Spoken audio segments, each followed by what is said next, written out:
So as president, you have the power. If I go into the State Department or Department of Commerce or Treasury, if I see anything that I like, I'm allowed to take it. Do you believe this? So I'm in Marco's, I see this gorgeous clock, grandfather clock, and there it is. I said, Marco, he didn't know about it. I had to read him the rule and regulation. I said, Marco, I love this clock. Look at it. It's beautiful. He said, what clock? I said, the clock that's in the other room is incredible, and nobody gets to see it there. Marco, I tried to talk him into it first, and it sort of worked, and then I had to use a little more. I said, I'd love to take that clock out and put it in the cabinet room. He said, no, are you serious?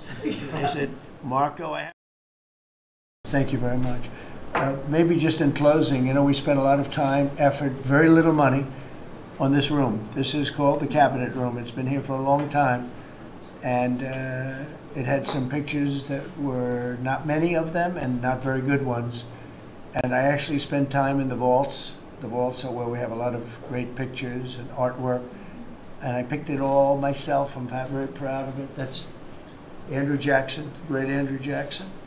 That's a gentleman named, and we call him President Polk. He was sort of a real estate guy. He was, people don't realize he was he was a one-termer, but he was a very good president. But, and I'm not sure I should be doing this, he actually gave us the state of California. He was the one, he was the one that hooked it up.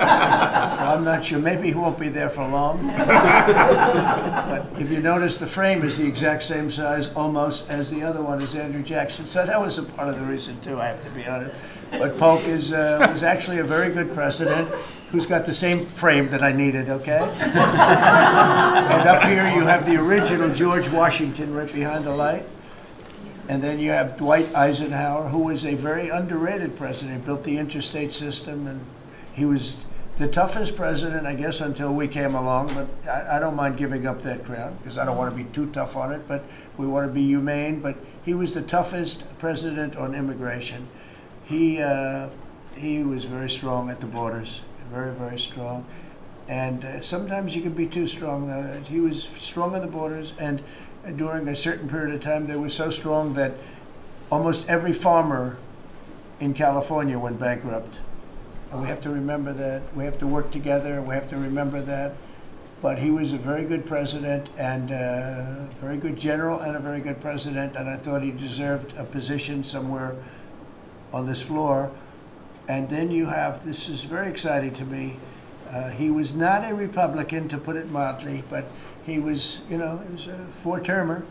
He was Franklin Delano Roosevelt. And if you notice, there were a lot of ramps outside. We have ramp, people say it's an unusual place for a ramp. It was because of him. He was wheelchair bound, but he was an amazing man.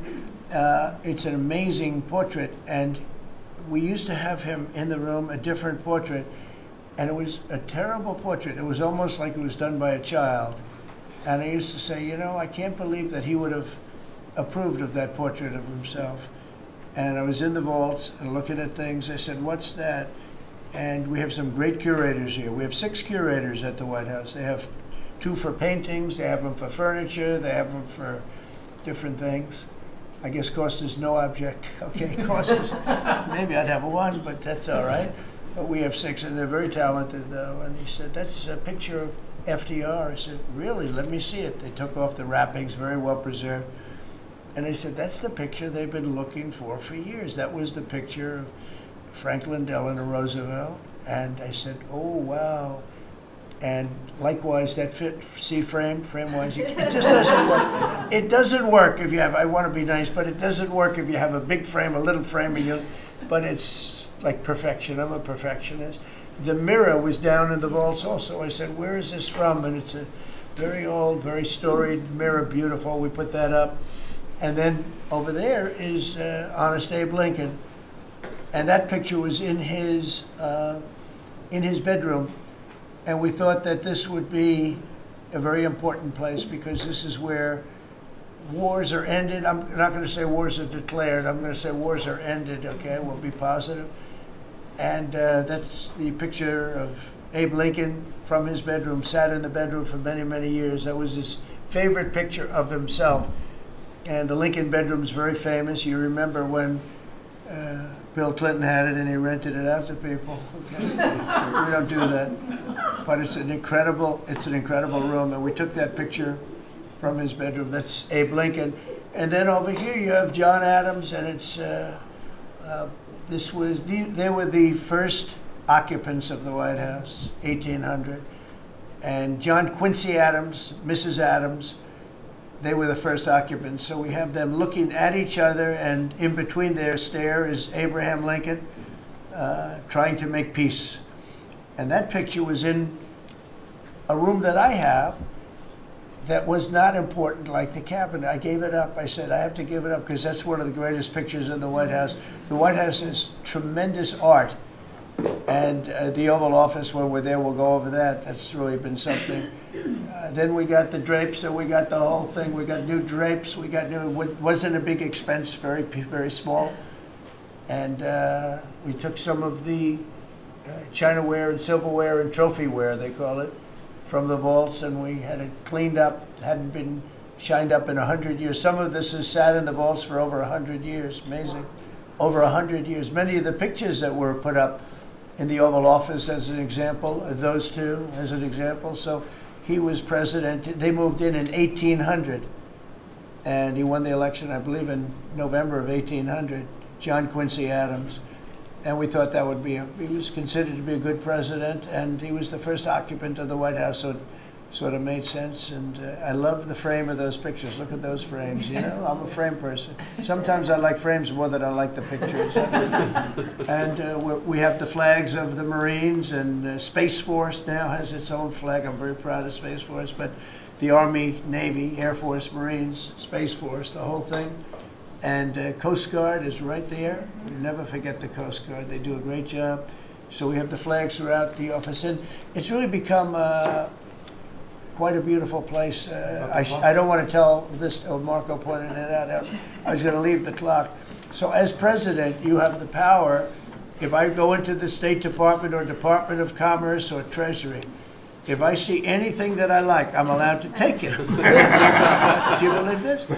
So I'm in Marco's, I see this gorgeous clock, grandfather clock, and there it is. I said, Marco. He didn't know about it.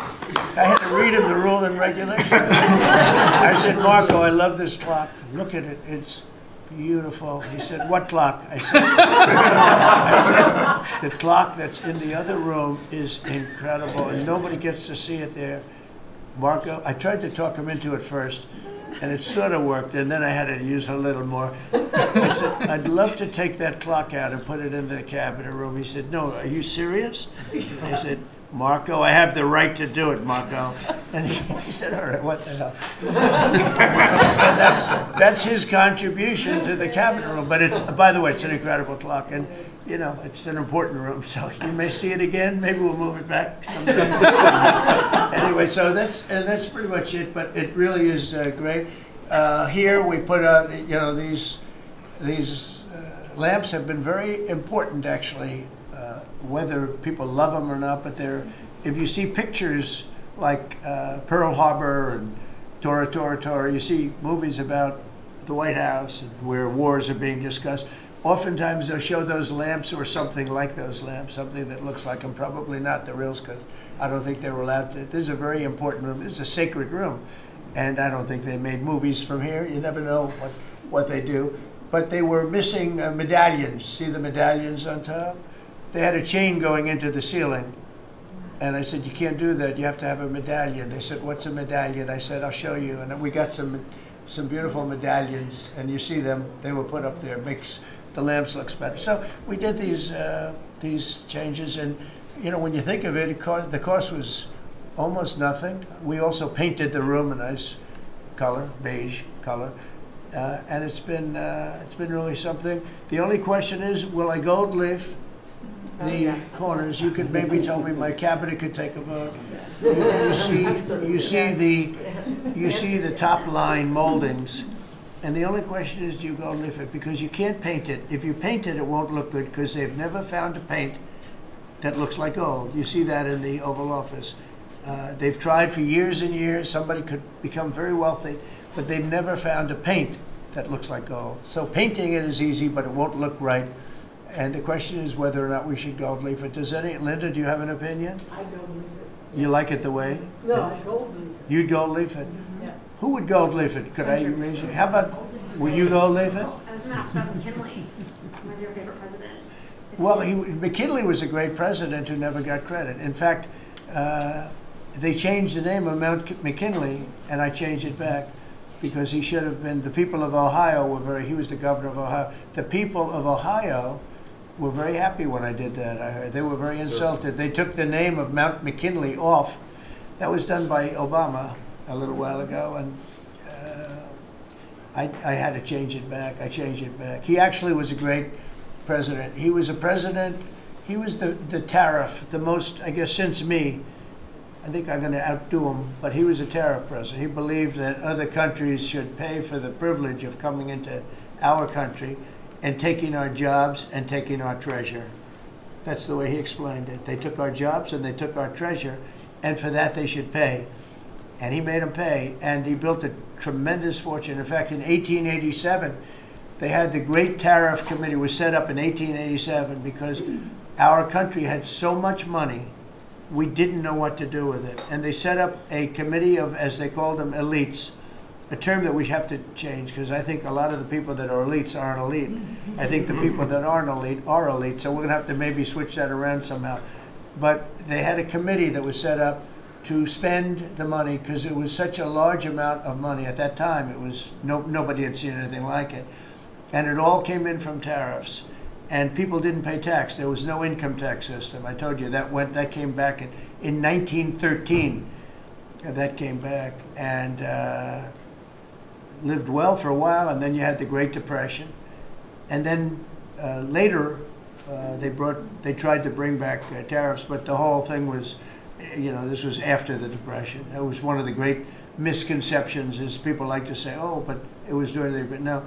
The country had a Great Depression, and then after the Depression, long after it started, they brought back tariffs to see if they could save it, but it took them really 25 years. When you say about 25 years to get out of the Great Depression, a lot of people don't understand that. But I thought it would be interesting for you to get a little view of this room. This is a very important room, very powerful room, great room. And we've done similar, but even beyond this, in the Oval Office. We brought back pictures of some of the great presidents. Many of them were in the vaults for over 100 years. Originals all, beautiful, beautiful things. And rather than sitting in a vault downstairs for 128 years, I thought we should display that. And we did that, I think, in a really good way. We've gotten very high marks. But it's interesting. People walk into that room and they look around the room. They don't even want to talk to me. They could look at it for hours. It's funny when people come into the Oval Office. It's such an incredible. It's a sacred place. When people come into the Oval from the biggest people in the world, presidents, prime ministers, kings, queens, in one case at least, queens, and the biggest business people in the world. They walk into that office and. They always say, there's no place like this in the whole world in terms of the power. I mean, it's beautiful and all, but there are other beautiful offices. You have businessmen that have offices that are, full floors of office buildings, with floor-to-ceiling glass, and they walk in there and they say, there's no place like this anywhere in the world. There's no place. And, it's what it represents maybe more than the physicality of the room itself. So it's an honor to have you all, media. It's an honor to have you. I just want to say we have a fantastic cabinet. Every one of them is a star in my book. And if they're not, I'll let you know about it. I'll throw them to the wolves. I'll throw them to the wolves in 2 seconds because our country comes first, right? But I just want to thank you all for being here. It's been a lot of fun. Thank you very much, everybody. Thank you. Thank you, press, everybody. Thank you, press. Thank you, press. Thank you, press. Thank you, press. I'll tell you some other time. Thank you. Thank you, press. Yeah, I will. Thank you, press. Keep it, guys. Are we talking about next week or yes?